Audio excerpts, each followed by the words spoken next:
Esta historia que voy a contar hoy le pasó a Luis. Es algo que vivió cuando era niño en las montañas de Durango y que hasta el día de hoy lo persigue en sueños.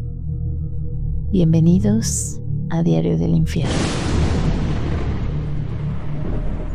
La casa de mi abuela María estaba perdida entre las montañas de Durango, rodeada por pinos altos, tierra húmeda y un silencio que solo se rompía con el viento.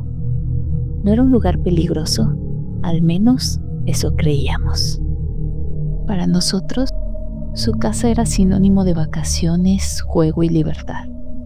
No había señal, no había vecinos cerca, solo naturaleza y días interminables.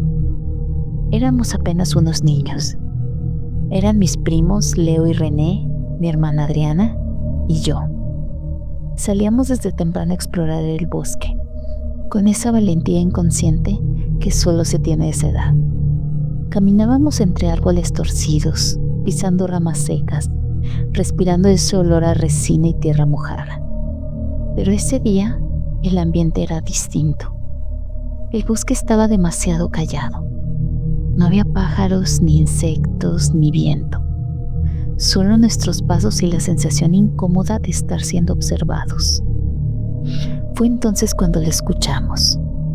Al principio, parecía solo el viento colándose entre los árboles, pero no tardamos en darnos cuenta de que se escuchaba como un murmullo humano, muy bajito, muy lejano, como si alguien hablara desde lejos, como si fuera una súplica. No entendíamos bien de dónde venía, pero se nos erizó la piel cuando reconocimos las palabras. No era nuestra imaginación, no era el ruido de un animal, era una voz que pedía ayuda. El sonido parecía venir de lo profundo del bosque, de un lugar al que nunca habíamos ido. Dudamos, pero la curiosidad pudo más. Avanzamos lentamente, con el corazón golpeándonos en el pecho, siguiendo ese lamento que subía y bajaba de intensidad. Cada paso hacía que el aire se volviera más frío. El suelo cambió. La tierra era más oscura, más húmeda, como si nunca recibiera el sol. Los árboles comenzaron a verse distintos, más gruesos, retorcidos, con ramas que parecían dedos. Después de eso, llegamos a un claro, y ahí lo vimos. Había un árbol enorme. Su tronco era tan ancho que parecía imposible rodearlo con los brazos. La corteza era oscura, casi negra, y estaba marcada con formas extrañas, como si algo hubiera intentado salir desde adentro. Y junto al árbol estaba ella, una mujer atada al tronco con una soga vieja, deshilachada, como sacada de otro tiempo. Su piel era tan pálida que parecía transparente. Se le marcaban los huesos bajo la carne, y su cuerpo no parecía sostenerse por sí solo. Su cabeza estaba ladeada, y cuando levantó el rostro, sus ojos se clavaron en nosotros. No gritó, no se movió bruscamente, solo nos miró, con una mezcla de desesperación y alivio, como si llevara años esperando que alguien la viera. Extendió lentamente una mano temblorosa, y en ese instante, el miedo nos golpeó como un puño en el pecho. No recuerdo quién fue el primero en correr. Solo sé que lo hicimos al mismo tiempo. No gritamos, no miramos atrás. El pánico nos empujó cuesta abajo, tropezando, cayendo, sintiendo que algo nos seguía entre los árboles. El bosque ya no era un lugar conocido.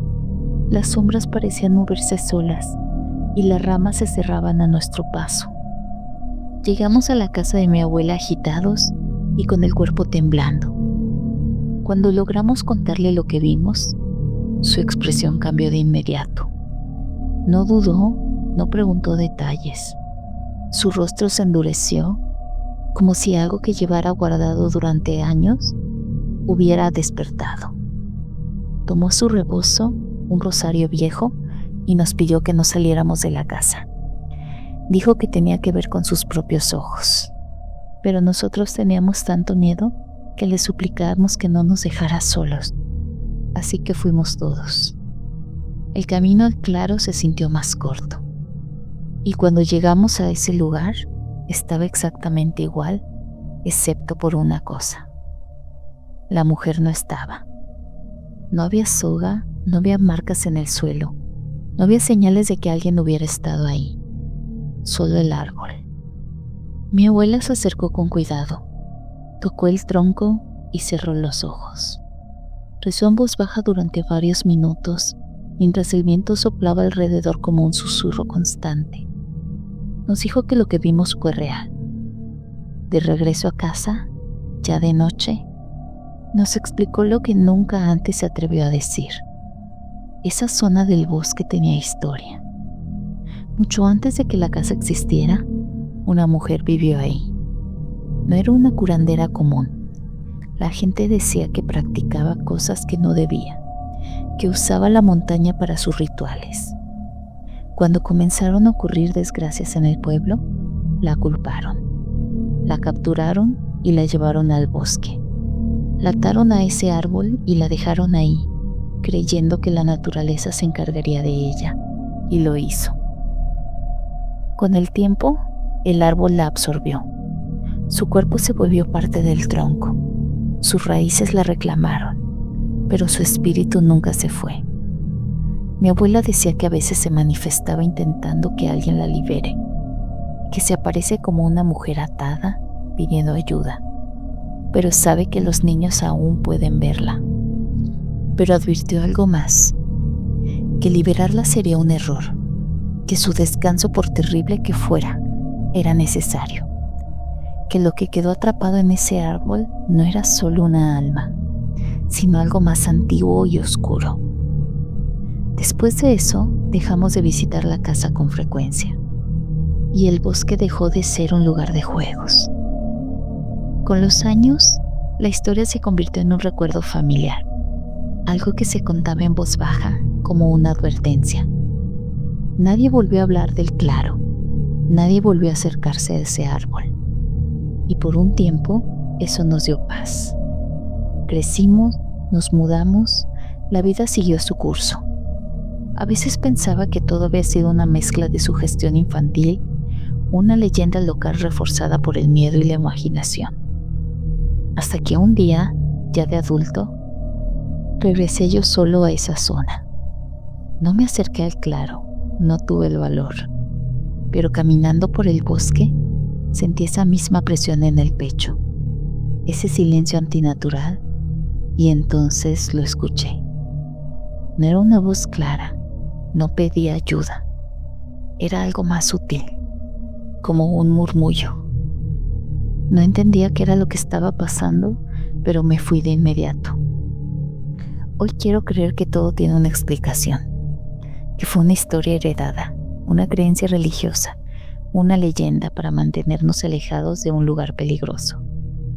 Quiero creer que el miedo era nuestro, pero hay algo que no puedo explicar. En mis sueños, a veces veo un árbol enorme, retorcido, y siento que algo, desde dentro, sigue esperando. No ser liberado, sino ser escuchado. Porque hay cosas que no mueren, solo aprenden a esperar en silencio. Gracias por acompañarnos a lo largo de esta historia. Si te gustó, compártela con alguien que ame el misterio como nosotros. Suscríbete para explorar juntos los rincones más oscuros de lo desconocido. Nos encantaría saber qué piensas, y si tienes tus propias historias de terror, compártelas en los comentarios. Aquí, en Diario del Infierno, queremos conocerlas todas. Recuerda, a veces lo más aterrador no es lo que ves, sino lo que sientes cuando todo se queda en silencio. Nos vemos hasta la próxima.